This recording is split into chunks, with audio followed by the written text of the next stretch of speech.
تلاوت کلام مجید سے باقاعدہ آغاز کرتے ہیں۔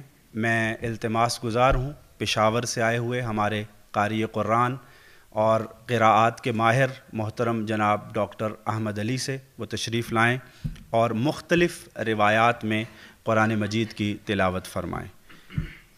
القاری الدکتور احمد علی۔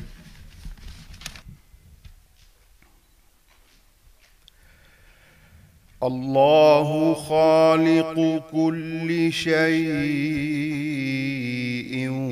وهو على كل شيء وكيل له مقاليد السماوات والأرض والذين كفروا بآيات الله أولئك هم الخاسرون قل فغير الله تأمروني أعبد أيها الجاهلون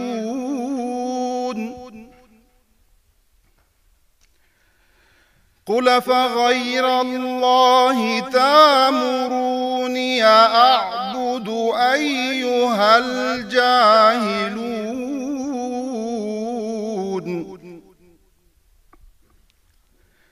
ولقد أوحي إليك وإلى الذين من قبلك لئن أشركت ليحبطن عملك ولتكونن من الخاسرين بل الله فاعبد وكن من الشاكرين وما قدروا الله حق قدره والأرض جميعا قبضته يوم القيامة والسماوات مطويات بيمينه سبحانه وتعالى عما يشركون ونفخ في الصور فصعق من في السماوات ومن في الأرض إلا من شاء الله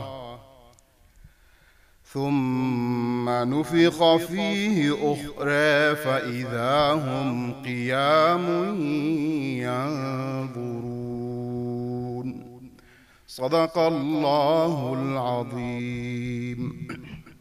میں اسٹیج پر دعوت دینا چاہوں گا محترم جناب ڈاکٹر حافظ محمد سجاد صاحب کو، جو کہ چیئرمین ہیں ڈپارٹمنٹ آف انٹرفیتھ اسٹڈیز کے۔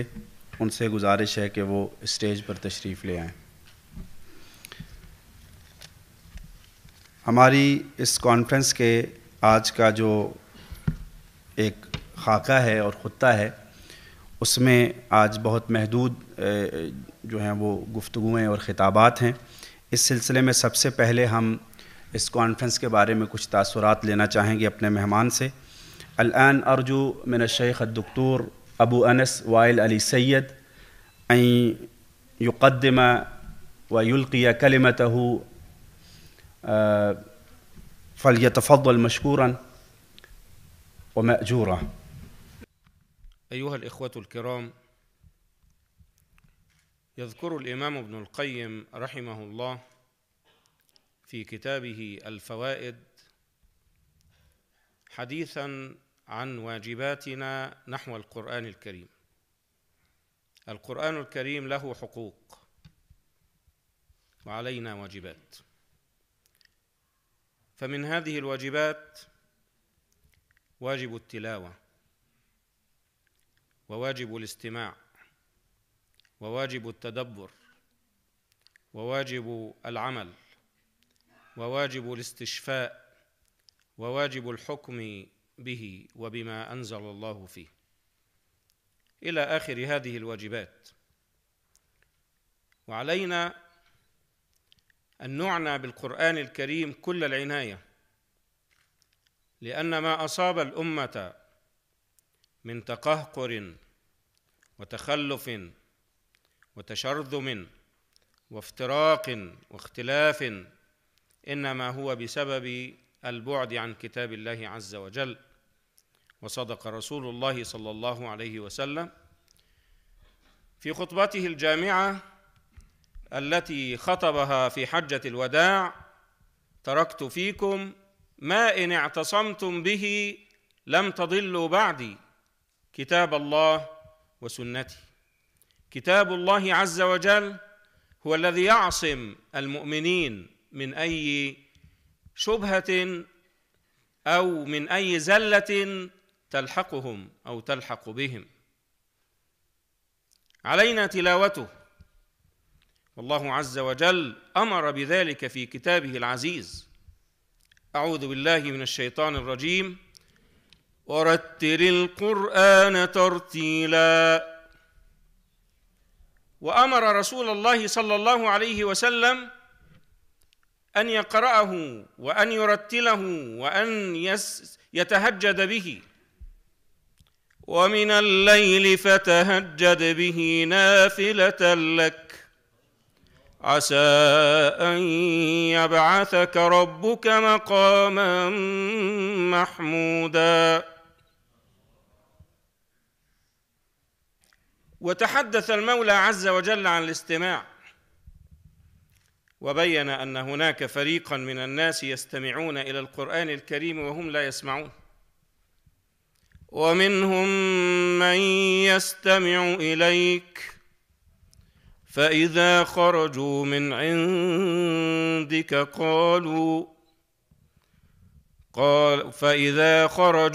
عندك قال الذين في قلوبهم مرض ماذا قال آنفا.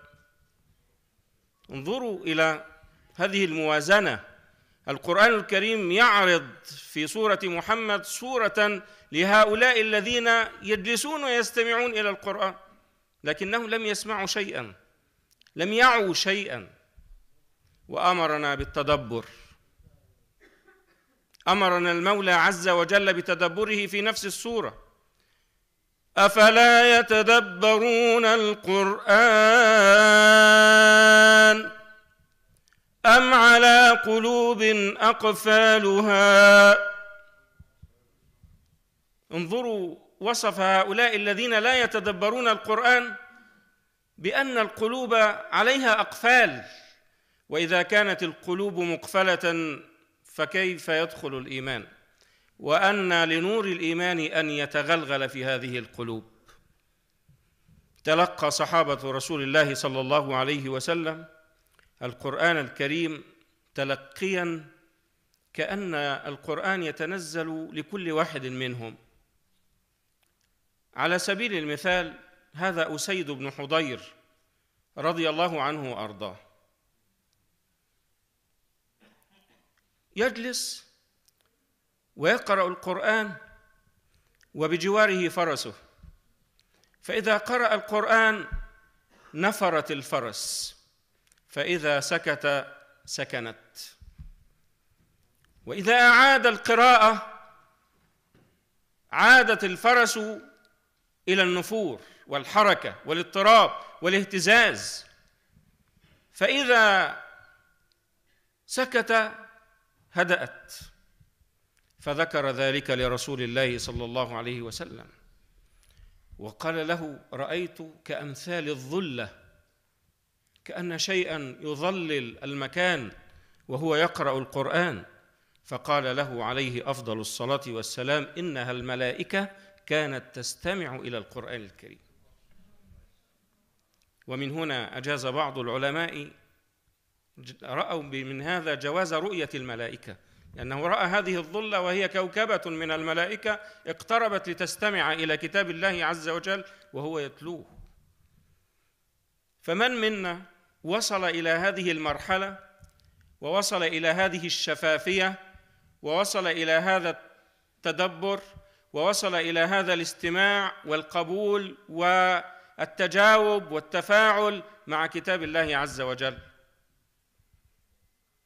إن صحابيا من الصحابة رضوان الله عليهم وهو ثابت بن قيس كان رجلا مرتفع الصوت، الرجل بطبعه يتكلم بصوت مرتفع، فنزل قول الله عز وجل: أعوذ بالله من الشيطان الرجيم: يا أيها الذين آمنوا لا ترفعوا أصواتكم فوق صوت النبي ولا تجهروا له بالقول كجهر بعضكم لبعض أن تحبط أعمالكم وأنتم لا تشعرون.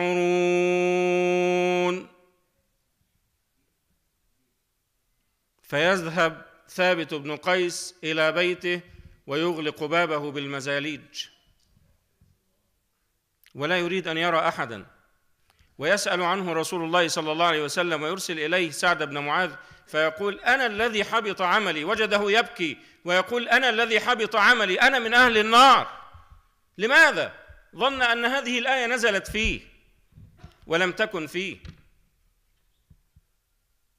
وبشره رسول الله صلى الله عليه وسلم: يا ثابت، لست من أهل النار، وإنما أنت من أهل الجنة، وسوف تعيش سعيدا وتموت شهيدا.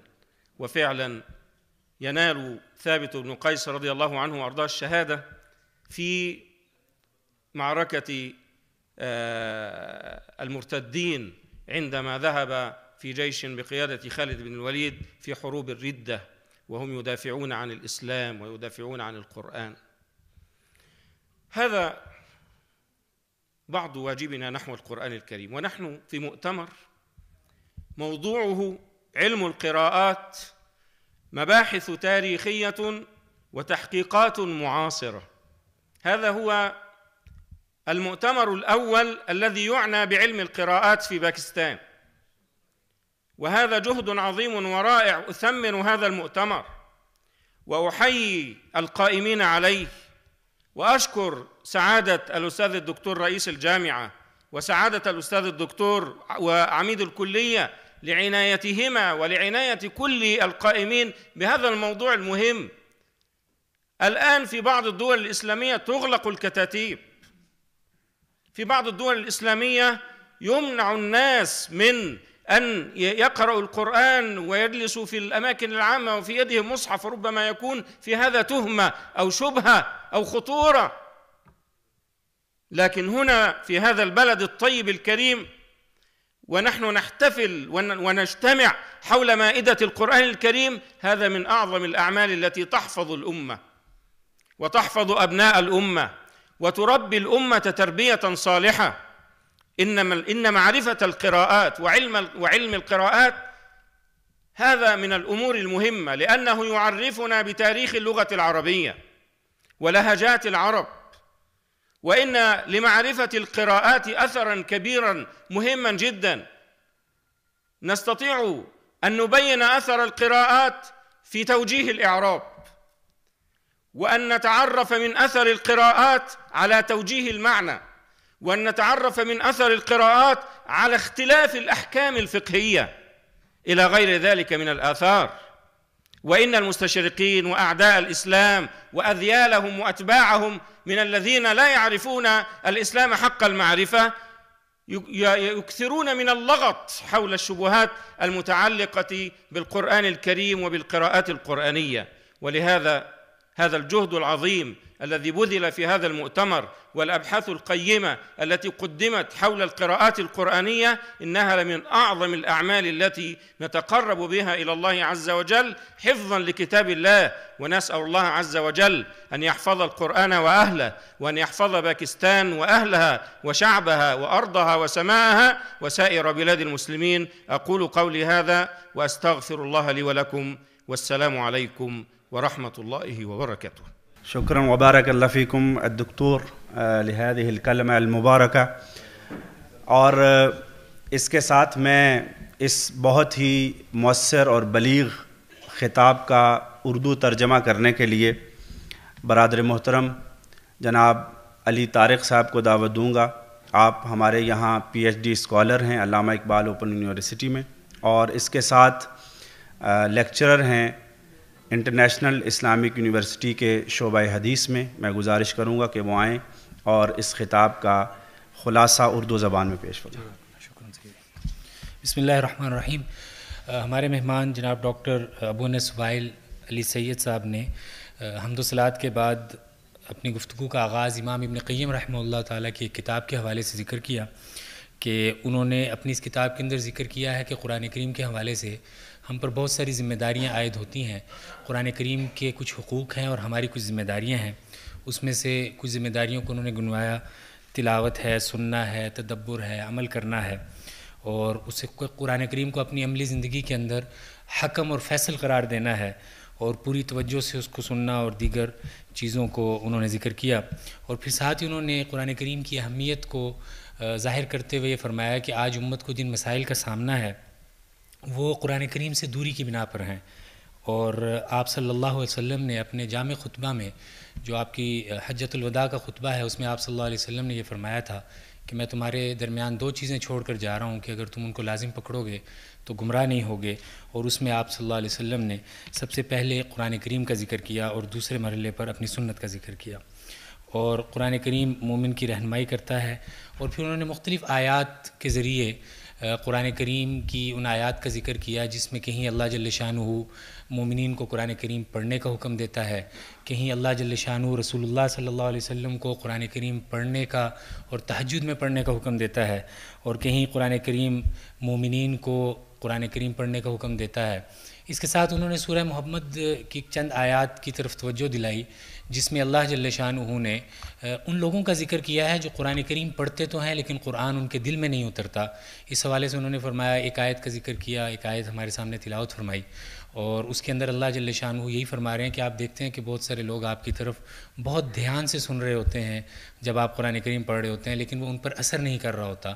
اسی طرح سورہ محمد میں اللہ جل شانہ کا یہ ارشاد بھی پڑھ کر سنایا کہ یہ لوگ قرآن کریم پر تدبر کیوں نہیں کرتے، کیا ان کے دلوں کے اوپر تالے لگے ہوئے ہیں. تو ڈاکٹر صاحب نے فرمایا کہ ان تالوں سے مراد یہ ہے کہ اس قرآن سے رشد اور ہدایت حاصل نہیں کرتے اور ایمان کی دولت سے سرفراز نہیں ہوتے. صحابہ کرام پر قرآن کریم ہر فرد پر ڈاکٹر صاحب کا فرمانا یہ تھا کہ صحابہ کرام کی حالت یہ ہوتی تھی قرآن کریم کو پڑھ کر اسے سن کر گویا کہ قرآن کریم ان پر نازل ہو رہا ہے. بہت ہی خوبصورت دو واقعات صحابہ کرام رضی اللہ تعالیٰ عنہ کی زندگی سے ہمیں ذکر کیے. ایک غالباً اسید ابن حضیر یا سعید ابن حضیر رضی اللہ تعالیٰ عنہ کا واقعہ ہے جو صحیح مسلم میں بھی آتا ہے کہ وہ قرآن کریم پڑھتے تھے، اور جب پڑھتے تھے تو ان کے قریب جو گھوڑا تھا وہ بدکنا شروع ہو جاتا تھا اور اس میں اضطراب کی کیفیت ہو جاتی تھی، اور جب خاموش ہوتے تھے تو وہ ساکن ہو جاتا تھا.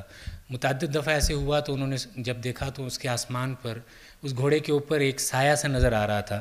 تو رسول اللہ صلی اللہ علیہ وسلم کی خدمت میں حاضر ہو کر جب یہ کیفیت ارشاد فرمائی تو آپ نے فرمایا یہ وہ ملائکہ تھے، یہ فرشتے تھے جو قرآن کریم کی برکات کی وجہ سے نازل ہو گئے تھے اور جھمگٹا کیے ہوئے تھے. تو اسی طرح انہوں نے حضرت ثابت ابن قیس رضی اللہ تعالیٰ عنہ کا بھی واقعہ ذکر کیا جن کی آواز فطری طور پر طبی طور پر کچھ بلند تھی، اور اس بلندی کی وجہ سے جب سورہ حجرات کی یہ آیات نازل ہوئیں جس میں اللہ جل شانہ نے نبی اقدس صلی اللہ تعالی وسلم کی آواز سے آوازوں کو بلند کرنے سے منع فرمایا ہے، لا ترفعوا اصواتکم فوق صوت النبی، اور ایسا کرنے کے نتیجے میں اعمال کے ضائع ہو جانے کے اندیشے کا ذکر کیا ہے، تو ان کو اس سے شدید تشویش ہوئی اور اپنے گھر میں الگ ہو کر بیٹھ گئے کہ میں تو میرے اعمال ضائع ہو گئے اور پتہ نہیں میرے ساتھ کیا معاملہ ہوگا. تو رسول اللہ صلی اللہ علیہ وسلم نے نہ صرف ان کو بلا کر ان کی ہمت افزائی فرمائی بلکہ آپ صلی اللہ علیہ وسلم نے ان کو یہ بشارت بھی فرمائی کہ آپ خوشبخت زندگی گزاریں گے اور شہادت کی موت حاصل کریں گے، جس کے نتیجے میں مرتدین سے قتال کے موقع پر ان کو شہادت کی دولت حاصل ہوئی. خالد بن ولید رضی اللہ تعالیٰ عنہ کی نگرانی میں جو سریہ جا رہا تھا. آخر میں انہوں نے اس قرآن کریم کی جو کانفرنس ہے اس کے حوالے سے اپنے جذبات کا اظہار کیا اور یہ فرمایا کہ میرے لیے بہت ہی مسرت کی اور خوشی کی بات ہے کہ اس اہم موضوع کے اوپر میری معلومات کے مطابق پہلی مرتبہ ایک کانفرنس کی جا رہی ہے جو قرآن کریم اور قراءات کے موضوع پر ہے، اور پھر قراءات کی اہمیت پر بہت مفصل انہوں نے گفتگو فرمائی کہ اس قراءات کے اتنے پہلو ہیں کہ ان کا ہمارے احکام کے ساتھ تعلق ہے، ہماری عملی زندگی کے ساتھ تعلق ہے، اور ہماری عربی زبان کے ثمرآور ہونے کے ساتھ تعلق ہے، اور بلاغت کے ساتھ تعلق ہے، اور یہ ساری چیزیں اس قراءت کی جو کانفرنس تھی اس کے اندر بہت ہی تفصیل کے ساتھ اور بڑی وضاحت کے ساتھ ذکر کی گئیں۔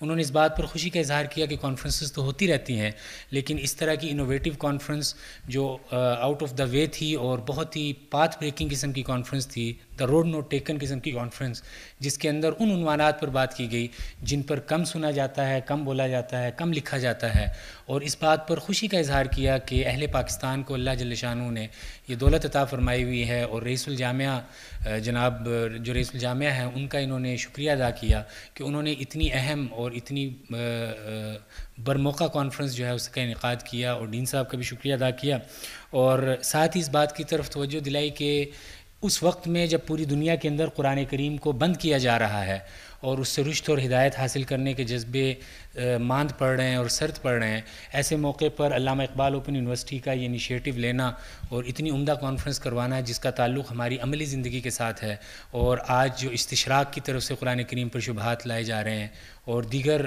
ان کے جو حامی ہیں اور ان کے اعوان اور انصار ہیں ان کی طرف سے جو شبہات لائے جا رہے ہیں، تو یہ کانفرنس ان کے لیے بھی ایک بہت مضبوط، ٹھوس، مثبت جواب تھی۔ اور آخر میں انہوں نے تمام حضرات کا اور خواتین کا شکریہ بھی ادا کیا، اور پاکستان کے لیے، اہل پاکستان کے لیے، اس کی فضاؤں کے لیے، اس کی زمینوں کے لیے، اور اس کے اندر رہنے والے تمام افراد کے لیے اپنی نیک خواہشات اور دلی دعاؤں کا اظہار کیا۔ جزاکم اللہ خیر۔ عطا مومن کو پھر درگاہ حق سے ہونے والا ہے، شکوہ ترکمانی ذہن ہندی نطق عرابی۔ وہ نطق عرابی تھا جو ہم نے سنا اور وہ دلوں پہ اس نے اثر کیا۔ ہم شکر گزار ہیں ڈاکٹر صاحب کے اور برادرم علی طارق کے کہ انہوں نے ان مطالب کو آگے منتقل کیا۔ کارروائی کو آگے بڑھاتے ہوئے اب میں ملتمس ہوں محترم المقام جناب ڈاکٹر معین الدین ہاشمی صاحب سے کہ وہ تشریف لائیں اور اس 2 روزہ انٹرنیشنل علم القراءات کانفرنس کی سفارشات اور تجاویز پیش فرمائیں۔ محترم صدر جلسہ، حاضرین حاضرات، علم القراءات تاریخی مباحث اور عصری تحقیقات کے موضوع پر 2 روزہ بین الاقوامی کانفرنس میں 60 کے قریب مقالات موصول ہوئے تھے، جن میں کانفرنس میں پڑھنے کے لیے تقریباً 40 مقالات کا انتخاب کیا گیا، اور یہ مقالات مختلف سیشنز میں مقالہ نگاروں نے پیش کیے۔ کانفرنس کمیٹی نے پیش کردہ مقالات کی روشنی میں تفصیلی سفارشات مرتب کی ہیں۔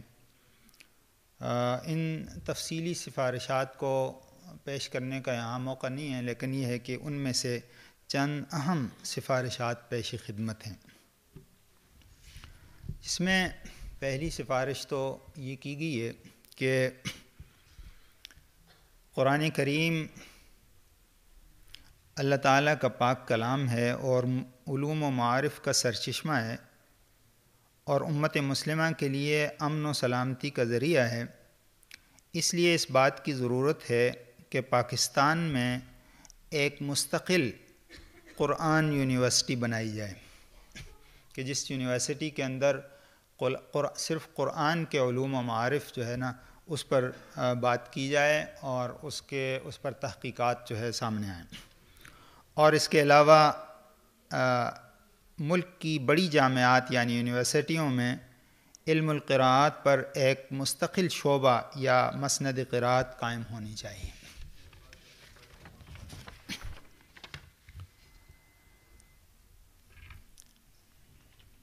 قراءت کانفرنس علامہ اقبال اوپن یونیورسٹی میں منعقد ہونے والی قراءت کانفرنس نہایت عمدہ کاوش ہے، اس کا تسلسل قائم ہونا چاہیے۔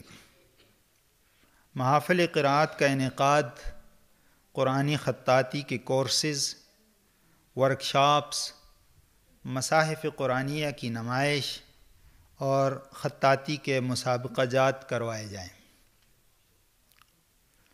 علامہ اقبال اوپن یونیورسٹی اپنے خاص نظام تعلیم کی مناسبت سے قرآن کریم کی آن لائن یا فاصلاتی تعلیم میں چونکہ اس کی ایک خاص ایکسپرٹی ہے، اس لیے اس موضوع پر علامہ اقبال اوپن یونیورسٹی کو قدم اٹھانا چاہیے۔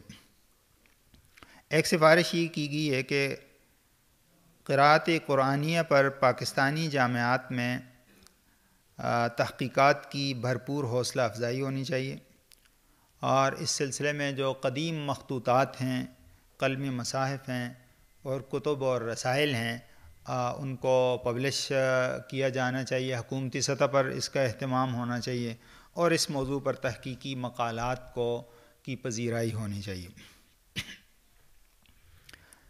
جامعات میں طلباء کے مابین حفظ و تجوید و قراءت کے مسابقات کا ایک منظم سلسلہ ہونا چاہیے۔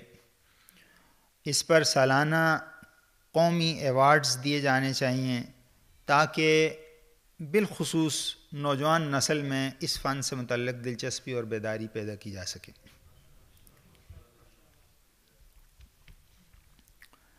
جدید ذرائع ابلاغ کو قرآنی تعلیم کے لیے منظم انداز میں استعمال کرنا وقت کی ضرورت ہے۔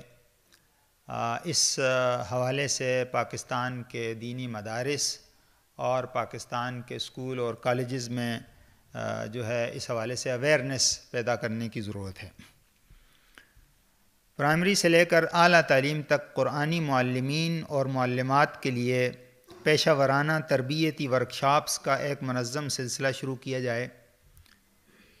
اپنے وسیع نیٹ ورک کی بنا پر علامہ اقبال اوپن یونیورسٹی اس کام کے لیے نہایت مناسب فورم ہو سکتا ہے۔ پاکستان میں طبع ہونے والے ہر قسم کے مصاحف قرآنیہ کے رسم و ضبط اور طباعتی معیار بندی اور ترقی کے لیے ماہرین علم و فن کی علمی کمیٹی بننی چاہیے، جو عوام کے لیے تلاوت قرآن مجید اور بالخصوص بچوں کے لیے قرآنی تعلیم کو آسان اور دلچسپ بنائے۔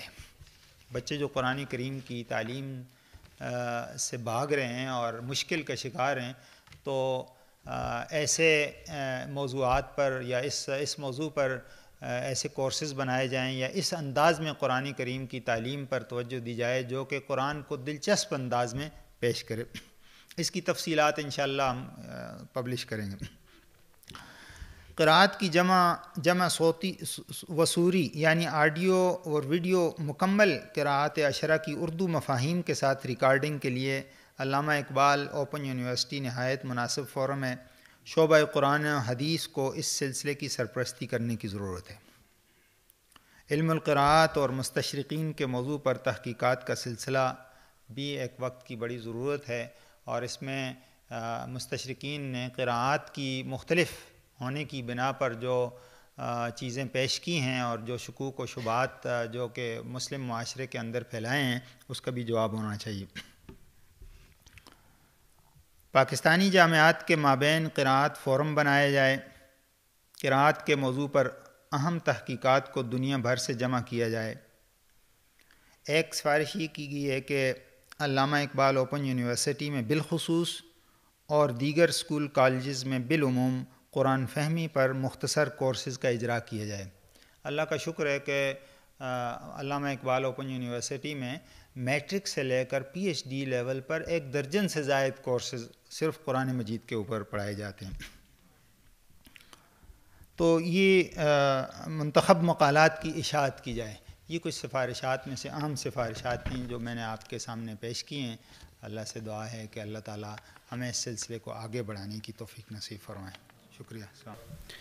اور اب وہ مرحلہ ہے کہ جب ہم اپنے مہمان خصوصی کے اور صدر مجلس کے خطاب سے مستفید ہوں گے۔ ہماری خوش قسمتی ہے کہ ہمارے درمیان اس وقت وفاقی وزیر برائے مذہبی امور و بین المذاہب ہم آہنگی محترم المقام جناب پیر ڈاکٹر نور الحق قادری صاحب تشریف فرما ہیں۔ آج کے میر مجلس وہی ہیں میں ان سے التماس گزار ہوں کہ وہ تشریف لائیں اور اپنے خیالات عالیہ سے ہمیں مستفید فرمائیں، اور ان کے متعلق اقبال کا یہ شعر پیش کرنا چاہوں گا: فطرت کے مقاصد کی کرتا ہے نگہبانی، یا بندہ صحرائی یا مرد کوہستانی۔ نحمدہ ونصلی ونسلم علی رسولہ الکریم، اما بعد فاعوذ باللہ من الشیطان الرجیم، بسم اللہ الرحمن الرحیم، اللہم صلی علی سیدنا مولانا محمد عبدک ورسولک ونبیک وحبیبک الامی وعلی آلہ وصحبہ وبارک وسلم علیہ۔ تشریف رکھنے والے اسٹیج پہ آج کے اس بزم کے روح روان جناب پروفیسر ڈاکٹر محی الدین ہاشمی صاحب، میرے دیرینہ مشفق اور مہربان جناب ڈاکٹر حافظ محمد سجاد صاحب، اور مصر سے تشریف لانے والے ہمارے آج کے مہمان خاص جناب دکتور وائل علی سید، تشریف رکھنے والے اہل علم، اہل دانش، اہل قرآن، خواتین و حضرات، السلام علیکم ورحمۃ اللہ وبرکاتہ۔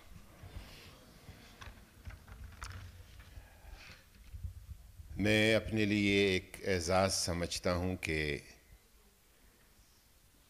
آپ کا یہ پروگرام اور کل سے جاری یہ محاضرہ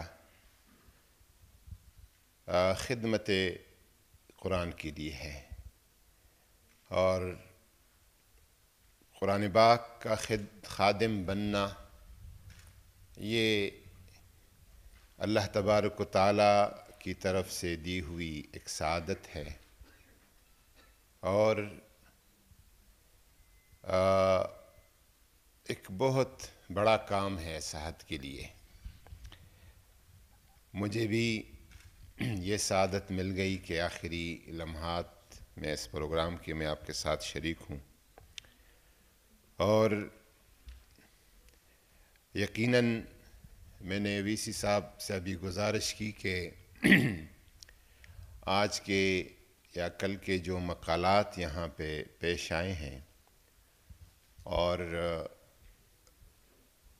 جو تحقیق سامنے آئی ہے، اس کو منظر عام پہ لایا جائے، اور تاکہ اس سے ہمارے ملک کے علمی اور دینی مراکز استفادہ کر سکیں۔ یہ علامہ اقبال اوپن یونیورسٹی کی ایک پہل ہے اور مستحسن اقدام ہے، اور میں نے جب اس کو پڑھا، مجھے دعوت ملا تو بالکل ایک یونیک، پاکستان کے حساب سے ایک یونیک قسم کی چیز ہے، اور جس کی بہت ضرورت ہے ہمارے ملک کے لیے، ہمارے دین کے لیے، اور پاکستان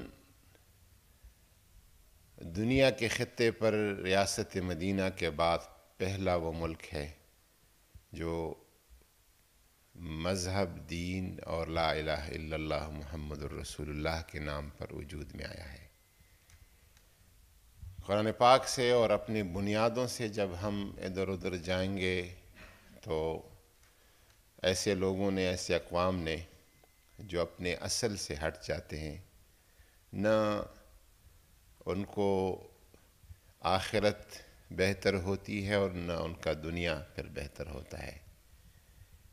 تو یہ اگر میں یہ سمجھوں کہ ایک ہمارا نیشنل کاز اور قومی مقاصد میں سے ہے، تو بے جان نہیں ہوگا کہ قرآن سے ایک تعلق اور ایک رابطہ اور ایک نسبت بحیث قوم ہماری رہے۔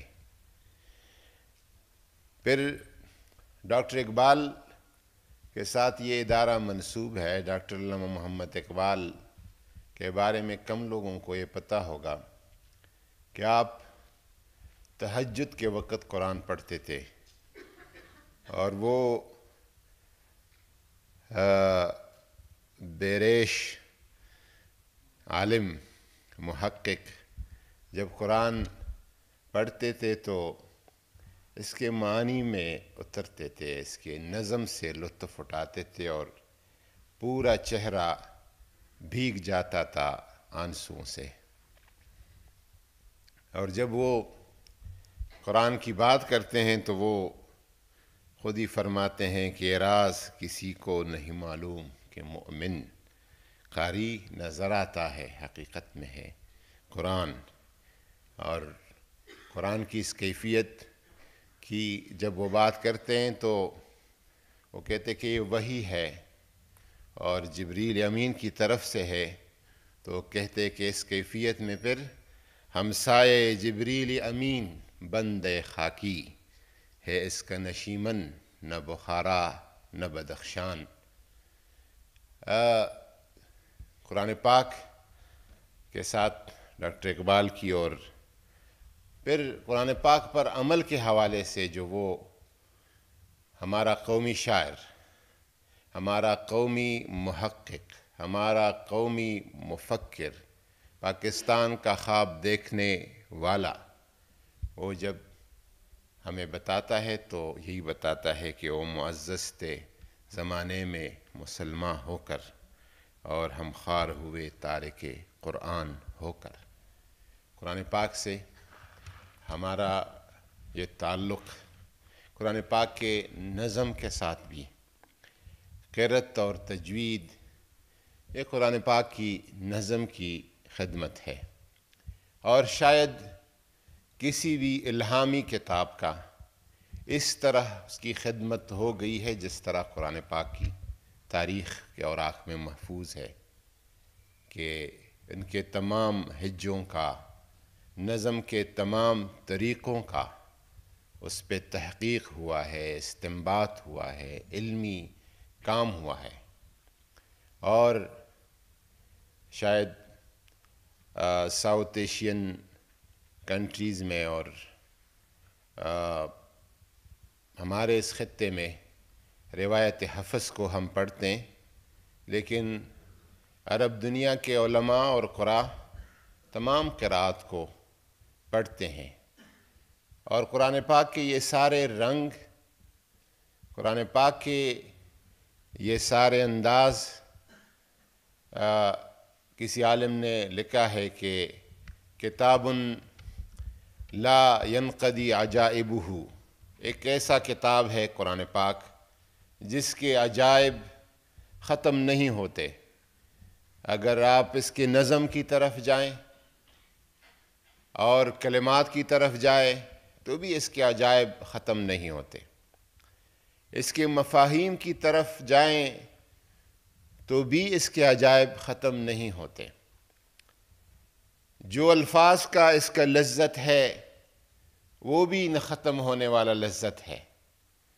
آپ کے یہ کانوں میں رس گھولتی ہے، اور میں آپ کو بتاؤں کہ لوگ کہتے ہیں کہ ہمارا تہذیب اور ثقافت میں، ثقافت کے تمام کوئی ایسے تنگ نظر میرا سوچ نہیں ہے، ثقافت کی تمام رنگوں کا میں احترام کرتا ہوں، لیکن ہماری تہذیب اور ثقافت کا جو اصل بنیاد ہے وہ قرآن ہے، اور اس تہذیب کو ہمیں آگے بڑھانا ہوگا، آگے بتانا ہوگا، اور اس تہذیب کو سامنے لانا ہوگا۔ تو قرآن پاک کے جو الفاظ ہے، نظم ہے، کلمات ہے، ہمارے کانوں میں رس گھولتی ہے اور دل تک پہنچ جاتی ہے۔ امام شافعی رحمۃ اللہ علیہ، آپ بہت اچھا قرآن پڑھتے تھے، اور جب آپ مکہ مکرمہ میں تھے، امام شافعی کی شخصیت عجیب قسم کی شخصیت ہے، آپ کی والدہ محترمہ مکہ مکرمہ میں گھروں میں مشکیزہ بر بر کے پانی تقسیم کرتی تھی، اور امام شافعی کو قرآن سیکھنے کے لیے حرم مکی میں بٹھایا کرتی تھی۔ اور یہ جلیل القدر امام جب اس کی والدہ حرم کے آس پاس سے گزرتی تھی تو ایک نظر اندر جا کے حرم کے دروازے سے کہ میرا بیٹا قرآن پڑھ رہا ہے کہ نہیں پڑھ رہا، تو تسلی کر کے پھر اپنا کام شروع کر دیتی تھی۔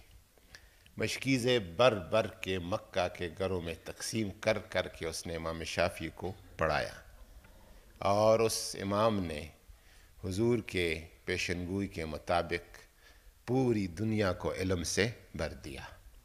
امام شافعی رحمۃ اللہ علیہ جب آپ عہد طفولیت میں تھے بہت اچھا قرآن پڑھتے تھے، تو مکہ کے جو بوڑھے تھے اور بزرگ تھے تو وہ جمع ہوتے تھے اور کہتے کہ اس قرشی قاری کو لاؤ کہ وہ آئے اور ہمیں قرآن سنائے، ہمارے دل سخت ہو گئے ہیں تاکہ ہمارے دل نرم ہو جائیں۔ پھر امام شافعی کو گھر سے کہیں سے ڈھونڈ کر لایا جاتا تھا، اور کعبہ شریف کے سائے میں مکہ کے تمام بزرگ بیٹھ جاتے تھے اور امام شافعی قرآن سنانا شروع کر دیتے تھے، اور پھر سب کی داڑیاں جو ہے وہ آنسو سے تر ہو جاتے تھے۔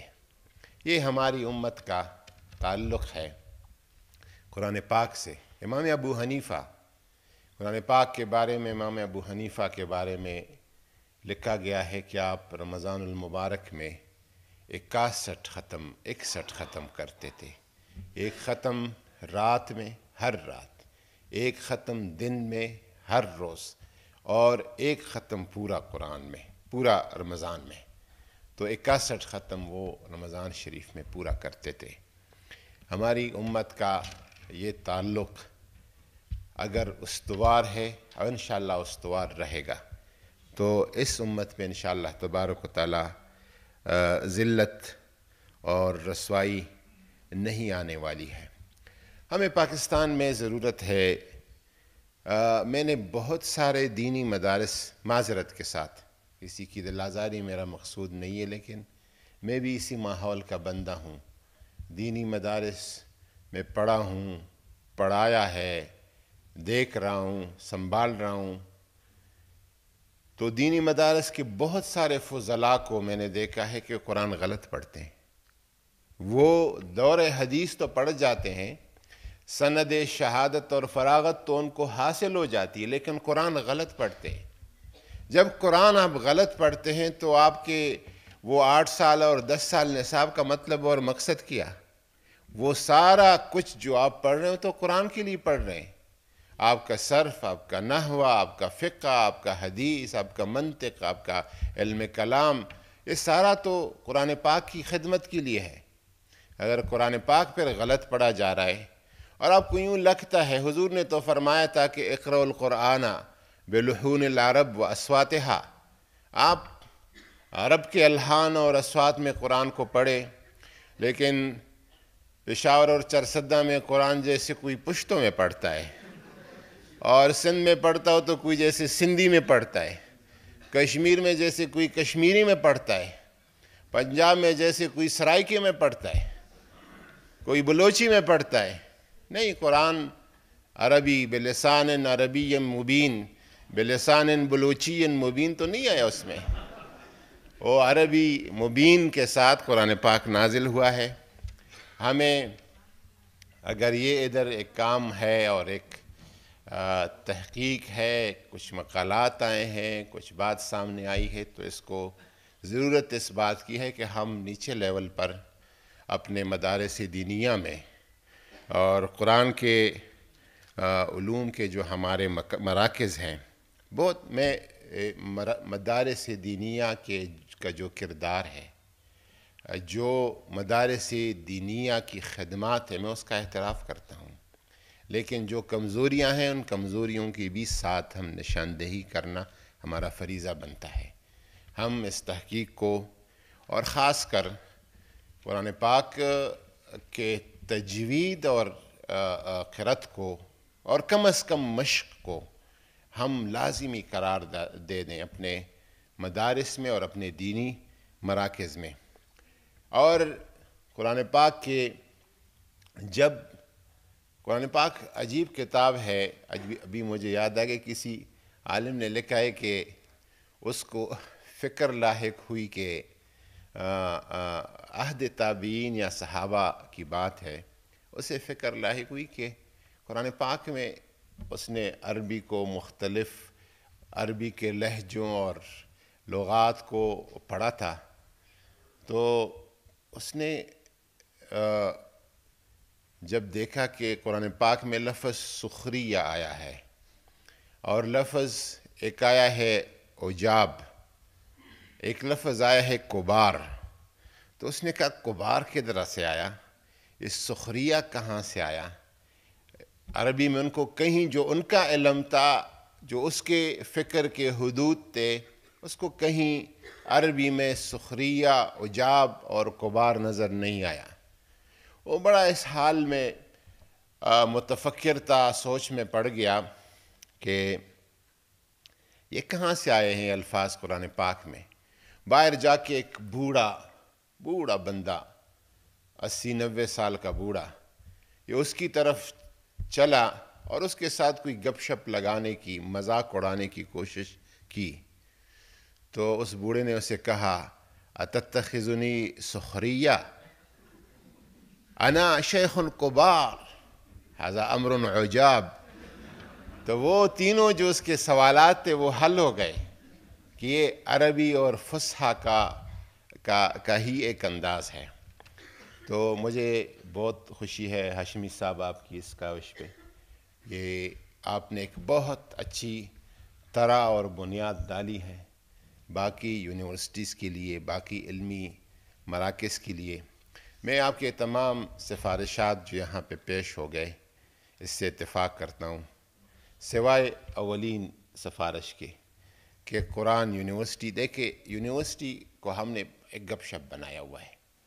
یونیورسٹی اس دن پرائم منسٹر صاحب کے ہاں میٹنگ تھی تو کسی نے کہا کہ تصوف یونیورسٹی. میں نے کہا یونیورسٹی کا مطلب یہ ہوتا ہے کہ اس میں آپ سب کچھ پڑھائیں گے. یونیورسل سے یہ لفظ نکلا ہے، اس میں سب کچھ ہوگا. آپ صرف قرآن پاک کے حوالے سے کچھ، ہاں قرآن پاک سٹڈیز کا ایک مرکز بنائے، سٹڈی سینٹر بنائے، یا ہر یونیورسٹی قرآن سٹڈیز یا قرأت و تجوید سے متعلق ایک سینٹر بنائیں، یا کوئی ایک سینٹر بنائیں جو کہ باقی یونیورسٹیز کو اس حوالے سے کوئی پروگرام دے سکے، کوئی کام دے سکے. لیکن اگر صرف قرآن کے حوالے سے یا قرأت اور تجوید کے حوالے سے کوئی آپ یونیورسٹی بنائیں گے تو وہ قابل عمل چیز میرے اپنے حساب سے کوئی اس میں بڑے آپ کے مشکلات پیش آئیں گی. اس حوالے سے ہم مل بیٹھ کر وزارت مذہبی امور آپ کے ساتھ کام اس پہ ہم کر سکتے ہیں. اسلام آباد میں کہیں سے اس کی شروعات کر سکتے ہیں. اور بطور خاص ضرورت اس بات کی ہے کہ ہم کوئی جس طرح ایک مصر کا جو معاشرہ ہے، مجھے مصر کے حوالے سے اہل قرآن ہیں، قرآن پاک کے ساتھ جو ان کا تعلق ہے. میں بہت پہلے 94 یا 95 کی بات ہے، میں جا رہا تھا رمضان المبارک میں عمرہ کے لیے. اس وقت کراچی سے جایا کرتی تھی ایجپٹ ایئر. تو میں کراچی سے جہاز پہ ایجپٹ ایئر پہ بیٹھا، وہ دبئی میں لینڈ کر گئی، پھر دبئی سے کائرو، پھر کائرو سے جہاز بدل کے میں جدہ پہنچ گیا. تو جہاز میں آپ یقین جانیں مجھے اس وقت سے مصریوں سے ایک خاص محبت ہے. جہاز میں بیٹھا تھا تو ایئر ہوسٹسز، رمضان المبارک تھا، ایئر ہوسٹسز اپنے جب جہاز ٹیک آف کر گیا، تقریباً تمام مسافرین روزہ سے تھے تو کوئی سروس انہوں نے دینی نہیں تھی، تو تقریباً تمام ایئر ہوسٹسز وہ اپنے جو ان کی مخصوص سیٹ ہے اس پہ بیٹھ کر قرآن پاک کو اپنے پرس سے نکال کر اس کو پڑھتی رہی. یہ منظر اور خاص کر جو وہاں پہ جس طرح اہتمام کیا جاتا ہے قرآن پاک کے حسن قرت کے محافل کا، مجالس کا، ہمیں اس سلسلے میں اس پہ توجہ دینے کی ضرورت ہے تاکہ ہمارے ماسز میں نیچے لیول پر قرآن پاک کے ساتھ یہ شغف اور محبت اور کوئی ان کو انعامات دینا، کوئی ان کی پذیرائی کرنا، یہ اگر ہم کر سکے تو یہ ہماری نئی نسل کے لیے ایک خاص تحفہ ہوگا. ایک دفعہ پھر آپ سب حاضرین کا، اپنے بہنوں کا، بھائیوں کا بہت شکریہ. اللہ تعالیٰ آپ کو اس کار خیر کا اجر جزیل عطا فرمائے.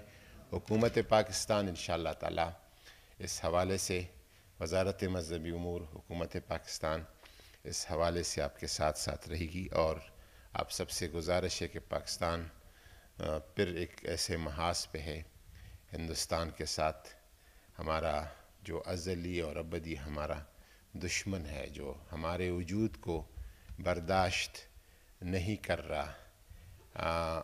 کسی کا اگر یہ خیال ہو کہ یہ ملک کوئی ایک چھوٹا سا اور ایک ہفتے کا، ایک مہینے کا، کچھ دنوں کا ملک ہے، یہ ان کی خام خیالی ہے.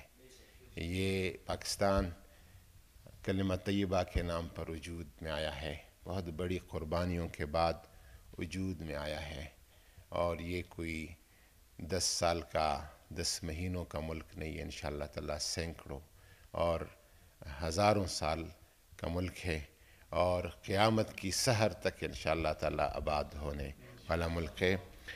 سدا سلامت پاکستان، تا قیامت پاکستان. بہت ہی خوبصورت اور پرمغز علمی گفتگو فرمائی. اور اب آخر میں اس پوری کانفرنس کے حوالے سے جو ہے وہ کلمات تشکر کے لیے اور مہمان گرامی کے تشکر کے لیے بھی میں اس پوری کانفرنس کے جو روح رواں تھے اور قائد تھے اور لیڈر تھے ہمارے، اور کوئی شک نہیں کہ ان کی قیادت میں یہ سارا کام ہوا ہے، میں دعوت دینا چاہوں گا محترم المقام ڈین کلیہ عربی علوم اسلامیہ جناب پروفیسر ڈاکٹر محی الدین ہاشمی صاحب کو کہ تشریف لائیں اور کلمات تشکر پیش فرمائیں. نگاہ بلند، سخن دل نواز، جاں پرسوز، یہی ہے رخت سفر میر کارواں کے لیے. سر. بسم اللہ الرحمن الرحیم. الحمدللہ رب العالمین والصلاة والسلام علی اشرف الانبیاء والمرسلین وعلی آلہ وصحبہ اجمعین. محترم المقام ڈاکٹر نور الحق قادری صاحب، وفاقی وزیر مذہبی امور، ڈاکٹر وائل مہمان خصوصی، ڈاکٹر حافظ سجاد صاحب، محترم علماء کرام، محققین، حاضرین و حاضرات، السلام علیکم ورحمۃ اللہ وبرکاتہ. رب ذوالجلال کا انتہائی شکر گزار ہوں، اور اپنی طرف سے، اپنی پوری ٹیم کی طرف سے، اپنے کلیہ کی طرف سے، اس جامعہ کی طرف سے میں رب ذوالجلال کی سجدہ شکر بجا لاتا ہوں کہ اللہ تبارک و تعالیٰ نے ہمیں ہمت دی، ہمیں توفیق دی، اور ہمیں اس خدمت پہ لگایا جو شاید اس روئے زمین پر سب سے بڑی خدمت ہے. حضور اکرم صلی اللہ علیہ وسلم کا ارشاد گرامی جو میں نے پہلے بھی پڑھا تھا کہ خیرکم من تعلم القرآن وعلمہ. تو ہم سب خوش قسمت ہیں، ہم سب خوش نصیب ہیں کہ اللہ تبارک و تعالیٰ نے ہمیں ان بہترین لوگوں کا جو کام ہے وہ کام ہم سے لینے کی توفیق ہمیں مرحمت فرمائی. الحمدللہ یہ جو 2 روزہ کانفرنس ہوئی ہے علم القراءات کے حوالے سے، جس میں 40 کے لگ بھگ علمی مقالات پیش ہوئے ہیں، اس میں تحقیق کی نئی جہات سامنے آئی ہیں. بہت سی علمی سفارشات مرتب ہوئی ہیں جن کا خلاصہ ڈاکٹر معین صاحب نے ہمارے سامنے پیش کیا ہے، اور ہم امید رکھتے ہیں انشاءاللہ کہ یہ جو کانفرنس ہے یہ یہیں تک اس کی بات ختم نہیں ہو جائے گی، بلکہ انشاءاللہ اس کے بہت دور رس نتائج سامنے آئیں گے انشاءاللہ. جب اس کانفرنس کی ابتدائی فکر ہو رہی تھی اور اس کے بنیادی جو محاور ہیں ان پہ بات ہو رہی تھی، ہماری ایک میٹنگ چل رہی تھی، تو مجھے اچھی طرح یاد ہے کہ مجھے بہت خدشہ تھا کہ چونکہ یہ موضوع ایسا ہے کہ اس پر لکھنے والے اہل علم بہت کم ہیں، اور مجھے یہ تھا کہ کہیں ایسا نہ ہو کہ ہم اس پر ایک بہت بڑا ایونٹ اناؤنس کر دیں لیکن بعد میں پتہ چلے کہ جی اس میں تو کوئی ایبسٹریکٹ ہی ہمیں نہیں آئے.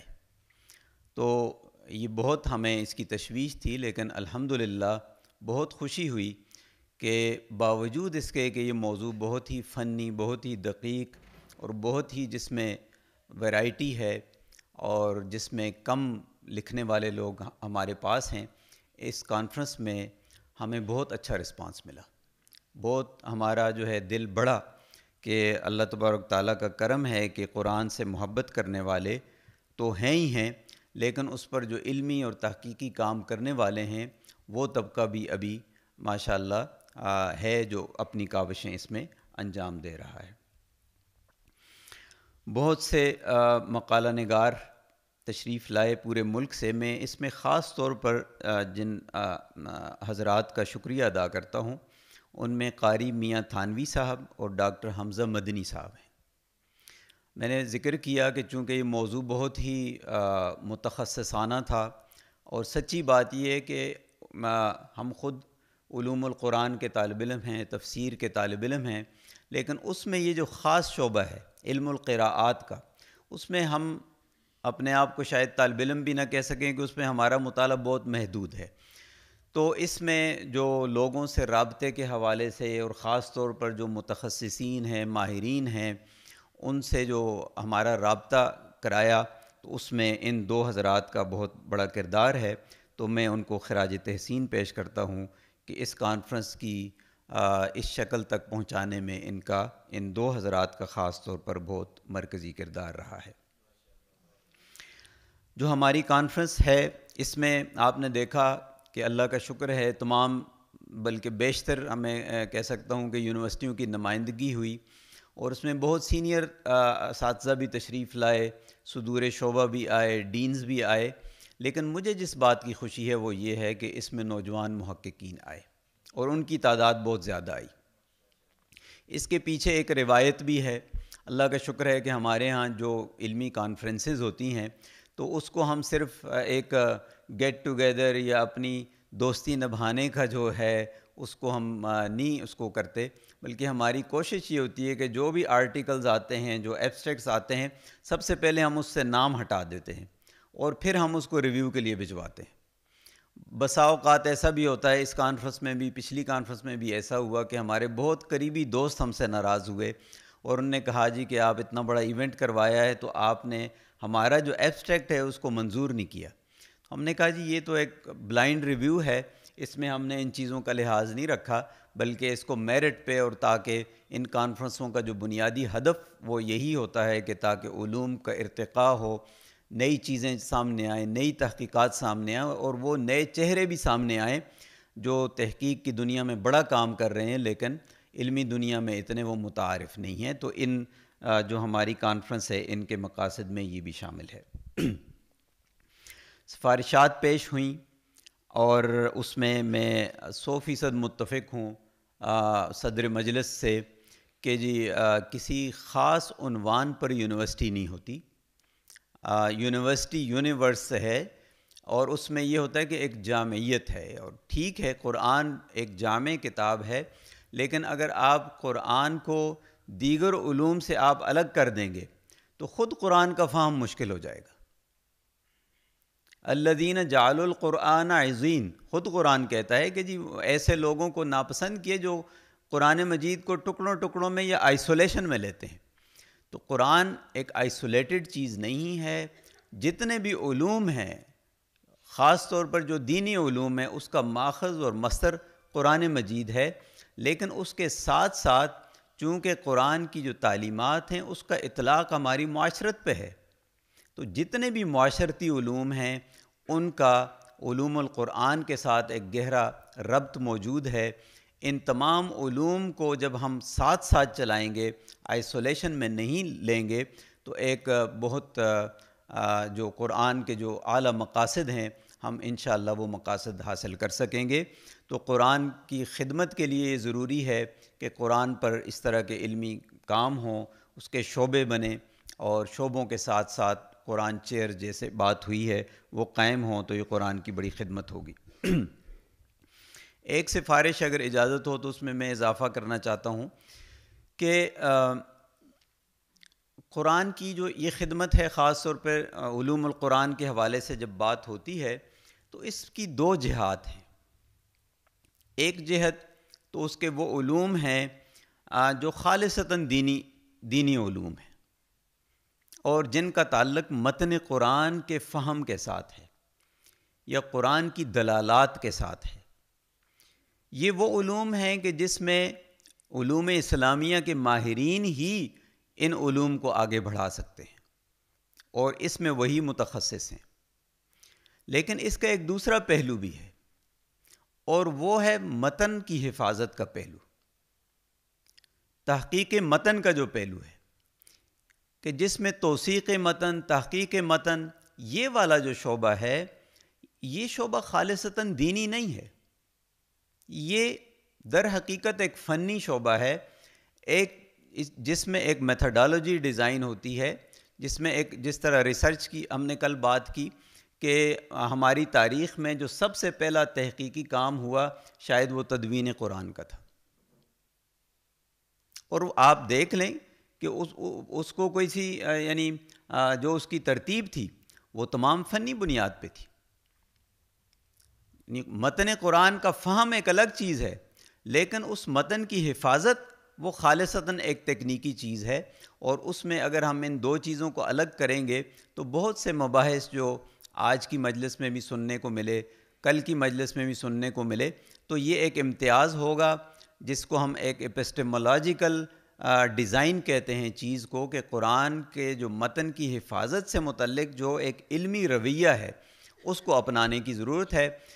زیادہ تفصیل کی یہ بحث نہیں ہے، لیکن میری جو سفارش ہے وہ یہ ہے کہ اگر خالصتاً اس موضوع پر ایک کلوز قسم کا ایک مجلس مذاکرہ کرائی جائے کہ جس میں متخصصین ہی شریک ہوں اور قرآن مجید کے متن کی حفاظت سے متعلق خالصتاً اس حوالے سے بات کی جائے۔ میں آج کی اس مجلس کے صدر ڈاکٹر نور الحق قادری صاحب کا تہ دل سے شکریہ ادا کرتا ہوں۔ ڈاکٹر صاحب نے اپنی گفتگو سے ہمارے قلوب و اذہان کو اس کی بارآوری ہوئی اور ہماری روح کو انہوں نے گرمایا، اور اس میں جو ہے بارانی پیدا ہوئی۔ تو بہت میں شکر گزار ہوں محترم کا کہ آپ کے آنے سے آج کی جو مجلس ہے اس میں ہماری بڑی رونق ہوئی، اور مختصر سی ایک نشست ہوئی تھی ابھی وائس چانسلر صاحب کے آفس میں ڈاکٹر صاحب کے ساتھ، لیکن مجھے لگا کہ جیسے برسوں کی شناسائی ہے، ہم نے مختلف حوالوں سے بات کی، مثنوی مولانا روم کے حوالے سے بات کی، بہت سے اور پہلوؤں پہ بات کی، تو ایسا لگ رہا تھا جیسے ڈاکٹر صاحب سے بہت عرصے سے ہماری شناسائی ہے۔ ڈاکٹر صاحب، ہم نے اپنی اس فیکلٹی میں کئی ایسے کاموں کا آغاز کیا ہے پچھلے 2-3 سالوں میں کہ میں چاہتا ہوں کہ آپ سے اس کو مختصراً شیئر کیا جائے۔ ایک جو ہم نے اہم کام کا آغاز کیا وہ یہ کیا کہ اس کلیہ کی ہم نے توسیع کی ہے۔ اس کلیہ میں 3 نئے شعبوں کا اضافہ ہوا ہے، جس میں شعبہ سیرت سٹڈیز قائم ہوا ہے، شعبہ انٹرفیتھ سٹڈیز قائم ہوا ہے، اور شعبہ اسلامک اکنامکس۔ یہ 3 نئے شعبے جو ہیں اس فیکلٹی میں قائم کیے گئے ہیں، اور انشاءاللہ ان قریب یہ مزید فنکشنل ہوں گے۔ ہمارا جو فاصلاتی نظام ہے اس میں یہ صلاحیت موجود ہے کہ آپ بیک وقت سینکڑوں ہزاروں لوگوں کو انرول کر کے آپ ان کا ایک پورا نظام قائم کر سکتے ہیں۔